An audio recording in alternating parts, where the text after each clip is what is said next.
অনেক দিন পর কাগজ কলম নিয়ে বসে প্রথম একটা চাঁদের ছবি আঁকি, সঙ্গে কিছু মেঘ।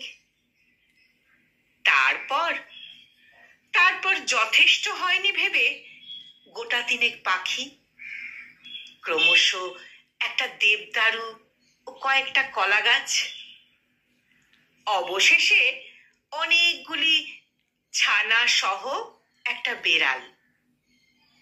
এই সব এঁকে এঁকে তবুও কাগজের নিচে 4 আঙুল জায়গা বাকি থাকে।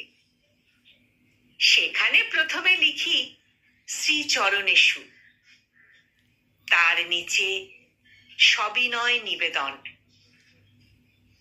এবং কিছুক্ষণ পরে সবিনয় নিবেদন কেটে লিখি প্রিয়তমাশু, এবং একটু পরেই বুঝতে পারি জীবনে এই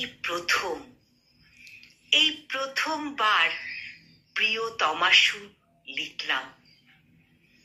প্রিয়তমাশু, তুমি তো জানো না, জীবনে তোমাকে কোনো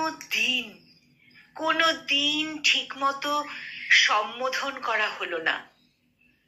প্রিয়তমাশু, তুমি তো জানো না, জীবনে তোমাকে কোনো দিন ঠিক মতো ভালোবাসা হলো না।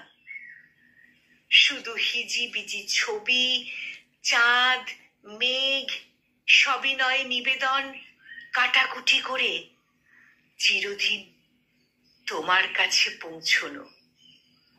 চিরদিন এসব করেই তোমার কাছে পৌঁছনো।